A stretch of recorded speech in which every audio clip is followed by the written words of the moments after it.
Alright, what's going on, ladies and gentlemen? I'm CTigirsGaming and welcome to more Call of Duty Vanguard news. In this video, we'll be talking about all the PlayStation exclusive for COD Vanguard alongside all the major changes that Sledgehammer Games have done from beta to launch. And if you guys are excited for COD Vanguard, which actually launches less than 4 days, make sure to see for the like button. For everything Call of Duty, make sure to subscribe, turn on notification bell and join notification squad. Without further ado, let's get on to it. As you guys know, since the launch of Modern Warfare 2019 2 years ago, we've had PlayStation exclusives. These exclusives are basically benefits for playing Call of Duty on PlayStation instead of playing it on Xbox or PC, and unfortunately once again they are back for COD Vanguard, however not as bad as they were for the previous 2 years. When it started 2 years ago in Modern Warfare 2019, we saw the game mode Survival and Spec Ops being locked away for 1 whole year for PlayStation users only, and unfortunately when the limited time exclusive ended, by that time we had couple days before Black Ops Cold War launched, and at that point it was absolutely useless. Then we moved on to Black Ops Cold War, and yet again we had another PlayStation exclusive, and this time the Zombies mode Onslaught was locked away to only PlayStation users. Once again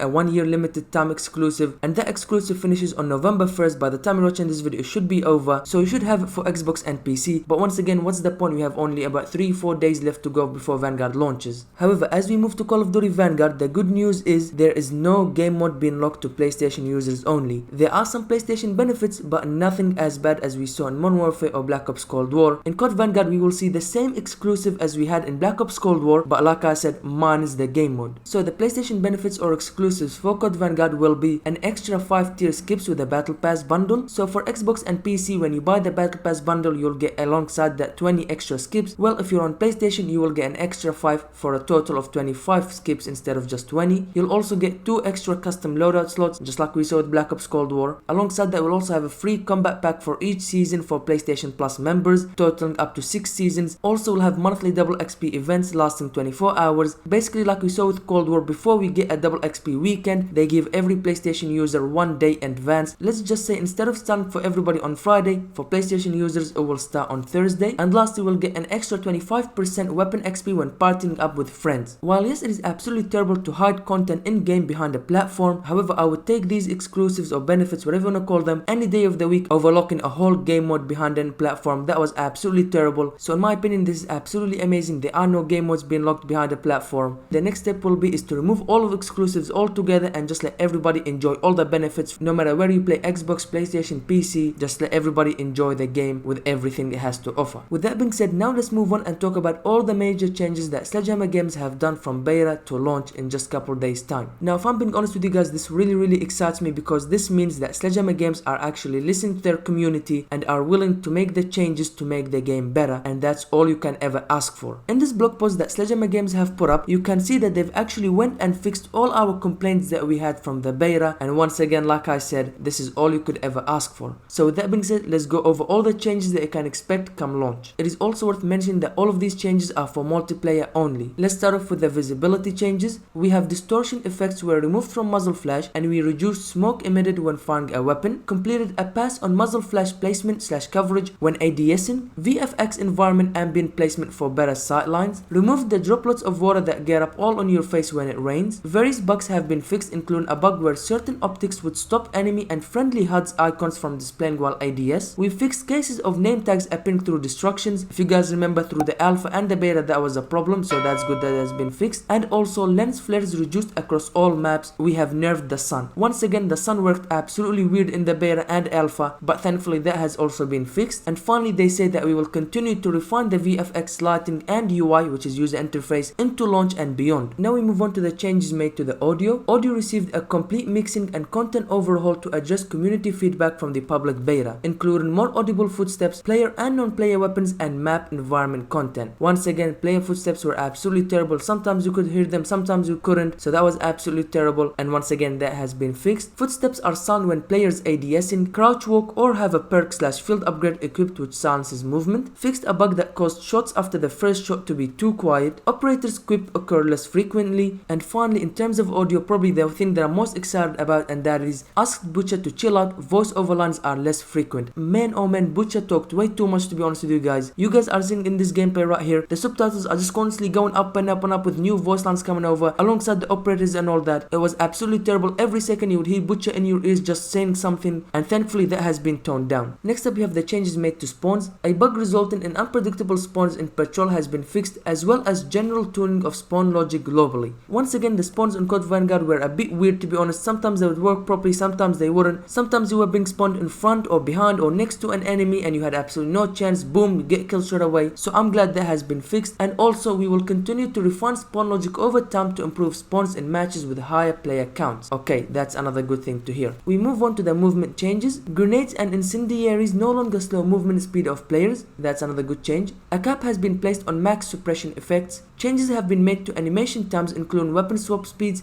and throwing of equipment. For example, gammon bombs can be thrown more quickly now. Sprint out times have been sped up and rebalanced. And finally, they say Dev Tip Dauntless, a perk that players didn't have access to in the beta, makes players immune to movement reducing effect. Okay, there's a new perk that we didn't know about. With that being said, now let's move on to the weapon changes. Shotgun lethality has been improved. Okay, if you guys remember, we had sniper shotguns in the beta at times. If you used the slug rounds on a shotgun, it was absolutely wreaking havoc. It was becoming a sniper shotgun. Also, the effective range of most shotguns, SMGs and pistols have been reduced. SMGs and pistols were overperforming at range, and shotguns were adjusted down due to increased lethality overall. Alongside that, hipfire spread has been adjusted on most guns, mainly to add more consistency across weapon categories. Trade-offs on barrels, magazines and stocks have been reduced. Ammo types were rebalanced to include more trade-offs. Squashed bugs affecting weapon progression and detailed stats. We also have some kill streaks and field upgrade changes. Friendly spy planes and counter spy planes will no longer appear overhead. Again, this is an awesome change. You couldn't tell which one was enemies and which one was friendlies. That was absolutely terrible, but that has been fixed now. Spy planes and counter spy planes move slower and are easier to hit. Okay, counter spy planes have a shorter duration. Health has been reduced on spy planes, counter spy planes and most placed field upgrades. Death machine and war machines have swapped costs. Glide bomb is easier to control. A max timer has been added to the radar jammer and field mic field upgrades. And finally, bugs resulting in graphical corruptions of the attack dogs have been fixed. No more dognados. And finally, this is probably the biggest change we've had from beta to launch, and that is the low profile perk has been removed and replaced with Ninja. Yes, Ninja is back, and hopefully this fixes a bit the camping problem in COD Vanguard. I'm not gonna lie to you guys, these are some massive changes. They've done a lot of changes from beta to launch, and like I said earlier, this is absolutely awesome because it means that the developers are listening to the community and are willing to make the changes to make the game better. But with that being said, we are less than 4 days to go for launch of COD Vanguard. I'm very excited, expect a lot of content to be coming on this channel. I am very excited. Thank you guys for watching this video. If you are excited for COD Vanguard, make sure to see for the like button. 15 Call of Duty, make sure to subscribe, 10 on notification bell and join notification squad, and I'll catch you guys later.